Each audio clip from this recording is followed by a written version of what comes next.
It should be a sin for a deck to be this fun. What is this, 2 videos a day? That's right, we're going to be doing 2 videos a day in order to showcase as many decks as possible before the release, so that way I can try to inspire you guys to build whatever deck that you have your hopes up for right now. Because there's a lot of really cool things that are available to hopefully be tier 1 when day 1 happens, but I gotta admit, aggro is going to be somewhat of a problem because of how powerful it's going to be. So you know what we're going to do? We're just going to play Control Warlock, and we're going to dunk on any loser that thinks that aggro is the way to go, right? Okay, no disrespect to aggro players, I just wanted to make a funny joke.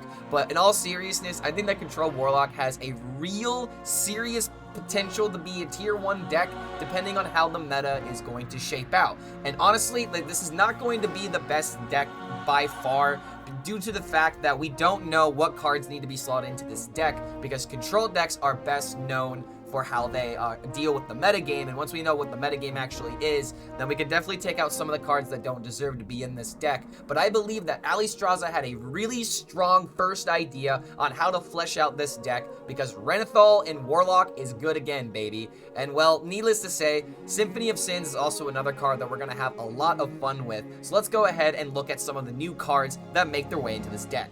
And if we take a look at the new cards, I believe every single one of these cards found a way into Ali's list, except for Dirge of Despair. That's because, like, I'm not really sure if there's a reason to run this card, because every other card has a way bigger payoff. And honestly, pulling demons from your deck is really not that necessary when you have cards like Void Caller in rotation. So I think this might go in a different deck, but in Control Warlock, it may not be all too good, because you don't want a card that effectively is 6 mana, deal 3 damage, and essentially nothing else. Remember how bad Bane of Doom used to be? But all of these other cards feel really good in Control Warlock. Obviously, this is just the best 1-drop that Warlock could ask for in order to make hero powers for free. But these other cards are not to be slept on. I originally was sleeping on Warlock cards, but these fatigue cards seem very, very legitimate. And honestly, like, Crazed Conductor is really good in, like, a Zulok deck, which, yes, I have a Zulok deck in case you guys want an aggro deck for Warlock. It probably is going to be the tier 1 deck that we need to beat up, in all honesty. But these fatigue cards work really well, because here's like a perfect curve, for example. Say you had 2 Baritone Imps and Crazed Conductor. You can play Baritone Imp on turns 2 and 3 in order to have a 3/3 and a 4/4, and then on turn 4, you can play Crazed Conductor on Coin in order to summon 3 3/3s, 9/9 in stats with a 4/5 body also attached to it by turn 4. AoE is going to be very necessary right now, and so when you take 3 fatigue damage, you can also play Crescendo, which will deal 4 damage AoE. This is just an extremely flexible card for Warlock, and depending on how much fatigue that you're taking, well, it'll deal even more damage. You can even OTK with it because it's all enemies, it's not just minions. The rest of these cards also fit this very well. Obviously, there's Opera Soloist and Rin, the new legendary, that fit pretty well in this deck. The Soloist got a lot of flack for maybe not being that powerful, but in all honesty, dude, it's just a 5 mana deal 3 damage for Warlock, and it has a 4/6 body attached to it, and I would rather have a minion attached to it than a spell. Yes, it has a requirement, but how often are you flooding the board with Control Warlock? Not very often.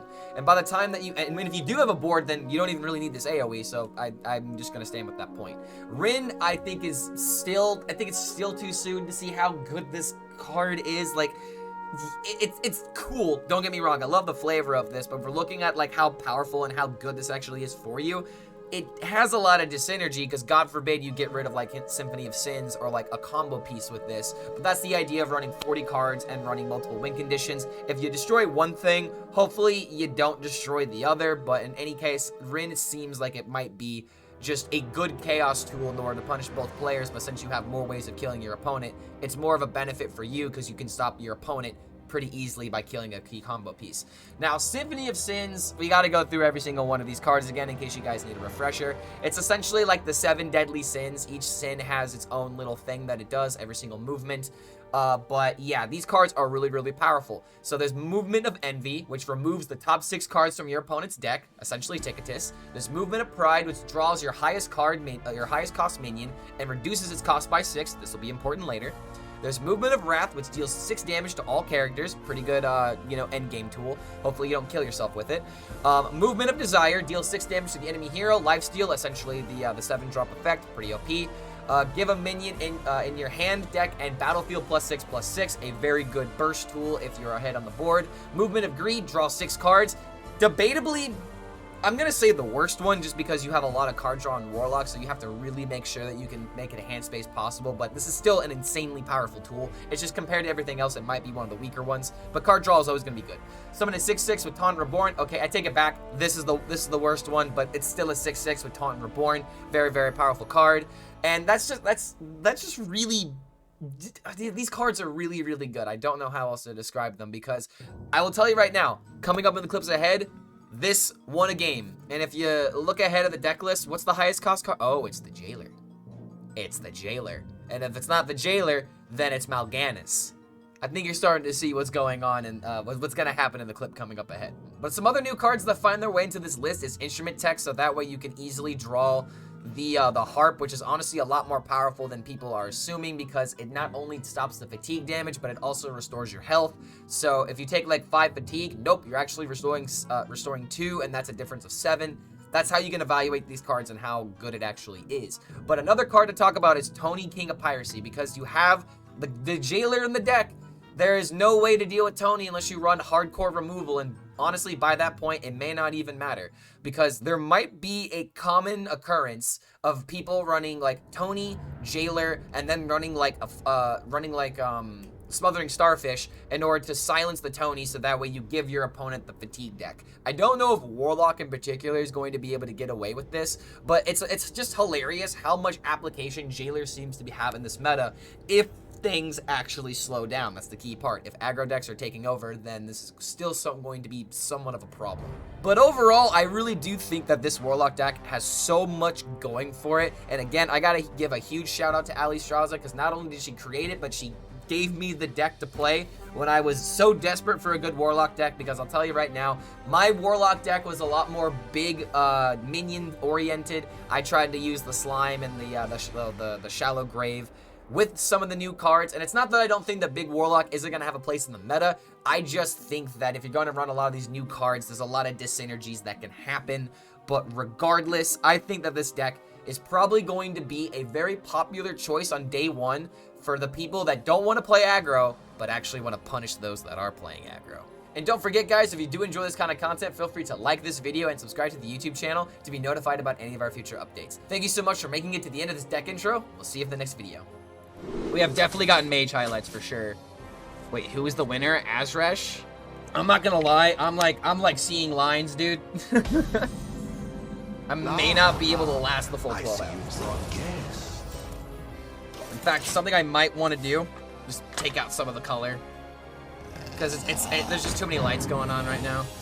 In fact, hold on, how bad does it look if I'm completely like this? This probably isn't any better for my eyes, in all honesty. And now, the premiere act, me!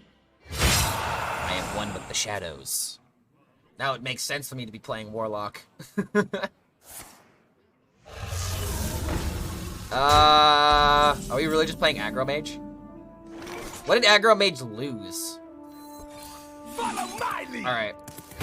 It might have been better to go for the Demonic Dynamics, so that way I could turn 4, play Void Caller, but I like the idea of taking over the board here. Gul'dan cosplay. Yes. I don't do the best Gul'dan impression. Hold on a minute. Your soul shall suffer. There we go. Your soul shall suffer. Don't really have the raspiness of Gul'dan's voice. I'm just doing the right inflections. Your soul is mine. Are you using any of the new skins? I'm using some of the new skins, but on some of these new decks that I made, I just didn't put a hero on top of it. So that's why it looks like I'm a boring player. Oh wait, shit, why did I play that? Oh, I did not mean to play that. But there's no way they kill it, right? There's no way they kill it. It's actually a bluff. Oh my god, wait a minute. Please don't knock it out.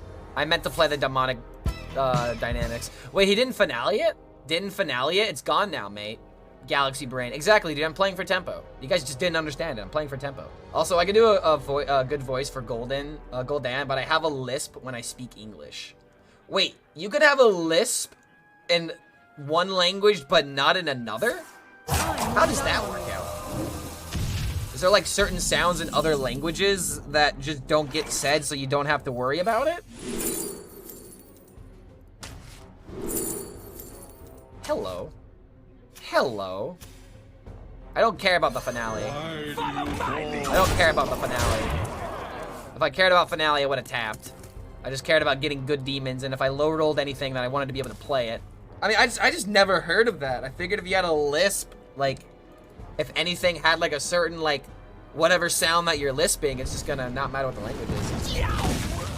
I remember I watched stream and I laughed so loud. Hey man, that means I'm funny. Funny guy doing funny things. I like to be funny guy. And you know what's funny? I'm removing my opponent's deck. Wait. The Jailer.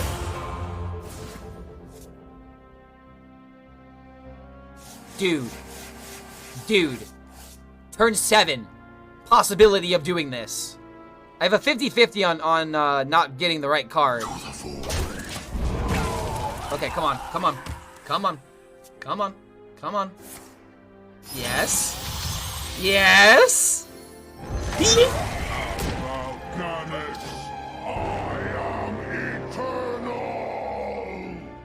Come on, dude.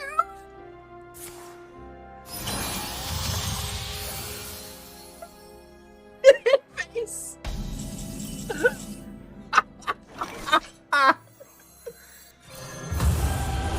Turn 7. Jailer combo.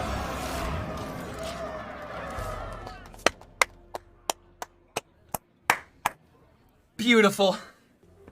Absolutely beautiful. Ali, thank you for this deck. I wish I came up with this. Oh my god. My Jailer combo is a lot more convoluted than this. I speak Hebrew, English, Russian, all in native language level, and my voice sounds different every single one of them. Ah, okay. It's because you're inflecting them in the way that you heard them, probably. Just like when I try to speak French, I have a very bad French accent, sort of thing.